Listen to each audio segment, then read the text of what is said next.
This video will provide a very brief introduction to some of the techniques commonly used in biotechnology. Biotechnology has a long and sordid history, beginning with the introduction of flavor-saver tomatoes to potential concern about genetically modified organisms, potentially harming other organisms such as monarch butterfly, to lots of other issues as well.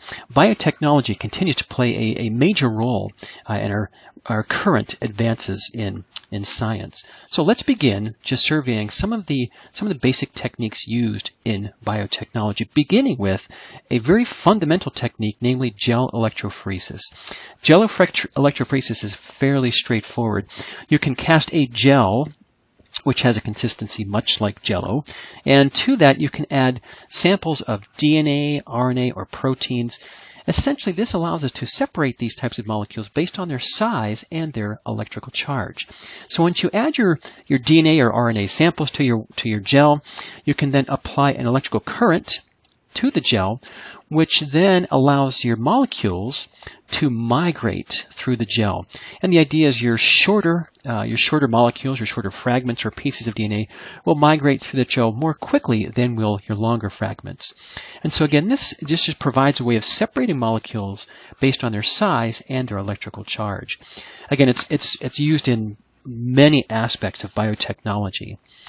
Another thing you'll hear about quite often is DNA sequencing. For example, the Human Genome Project, sequencing the entire human genome.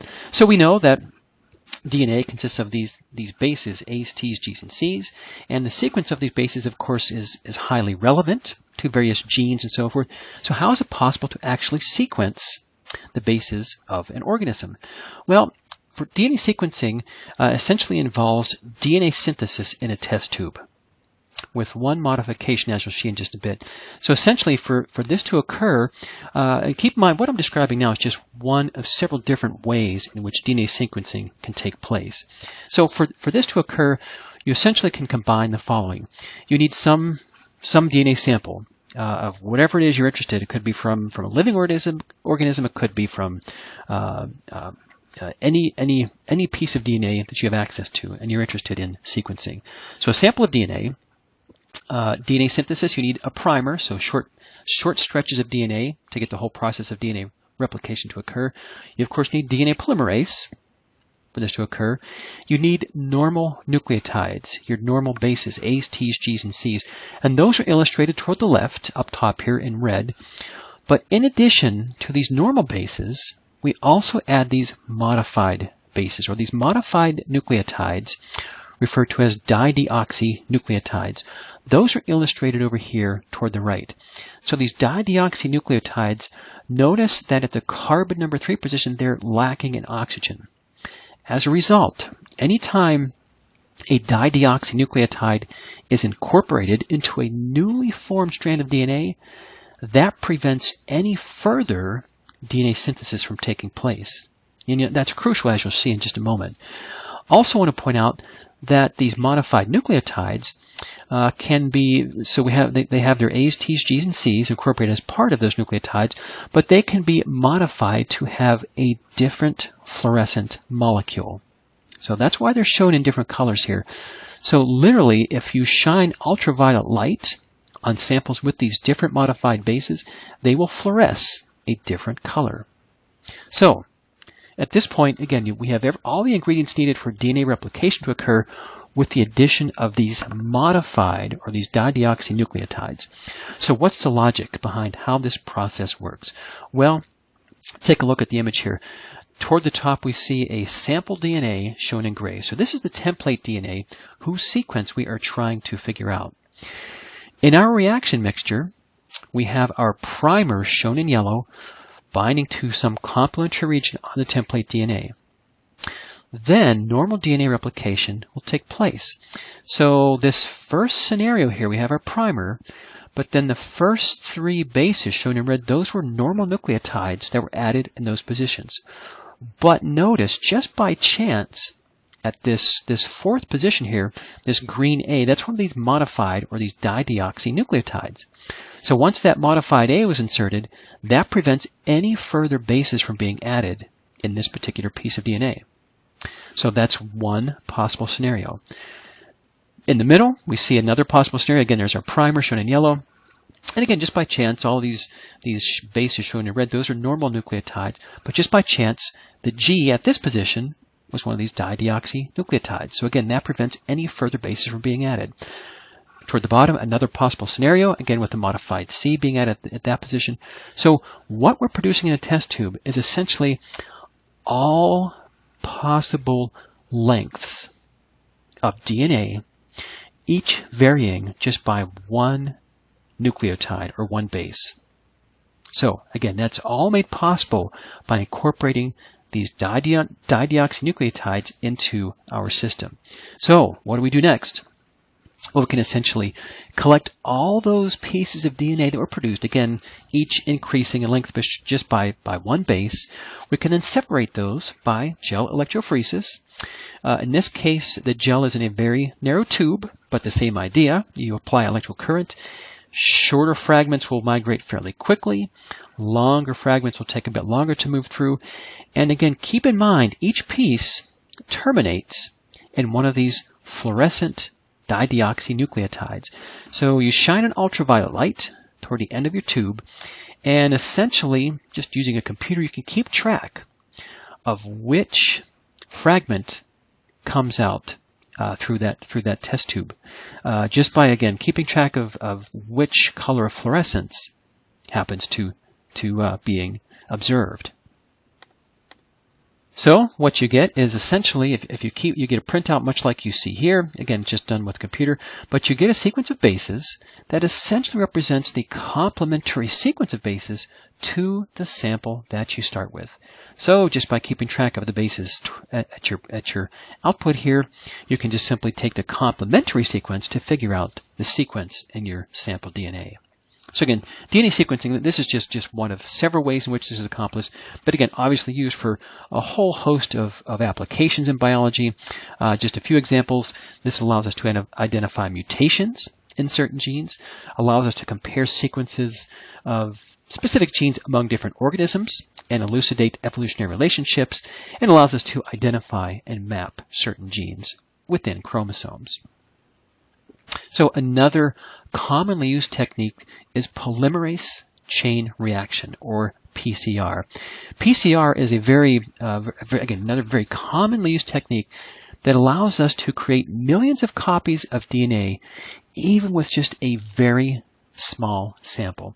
So, for example, if you're at a crime scene, or if you happen to collect DNA from fossilized remains, this allows us to create many copies of that DNA. So how does PCR work? Well, it's just DNA replication in a test tube, somewhat similar to DNA sequencing, but it relies on a special DNA polymerase. This DNA polymerase comes from bacteria that can grow in very hot environments, like we see here. These thermal vents. It turns out that the bacterium that grows here is called Thermus aquaticus. So we refer to the DNA polymerase from these bacteria as Taq polymerase. Again, the key point here is that this Taq polymerase is able to function even at very hot temperatures. You'll see why that's important in just a moment. So PCR, how does it work? It's fairly easy to do these days, but for it to work, you essentially have your sample DNA that you want to amplify. Again, it could be from a crime scene or whatever. You need some primer, so just some short pieces of DNA that are used to get the whole process going. You need your nucleotides, your A's, T's, G's, and C's. And again, this DNA polymerase, which is the Taq polymerase, which again can function under very hot temperatures. So what you add these all together, mix them up in a test tube, and then you go through alternating cycles of heating and cooling. So what occurs when you heat and cool this mixture? Well, when you initially heat the mixture, that denatures the DNA, which essentially separates the two strands of DNA, much like we see here in step number 2.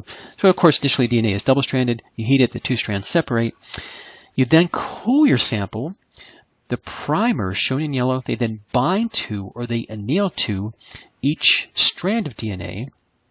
As it continues to cool, we say the extension then takes place. Essentially, this is when the Taq polymerase comes along and adds DNA bases to the ends of the existing primers.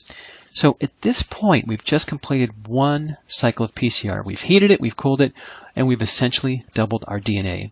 So we've gone from one piece, step number 1 here, to 2 pieces shown in step number 4. Again, we can just keep doing this, keep heating, keep cooling, over and over and over again. Each time we do that, we double the amount of DNA in our sample. Keep in mind that when we're doing PCR, we're not creating copies of the entire genome. We're just copying specified regions of the DNA. And the regions that are copied are determined simply by the primers that are used during these reactions. So again, PCR used for a variety of reasons, but again, just one fairly commonly used technique to create many copies of a sample of DNA.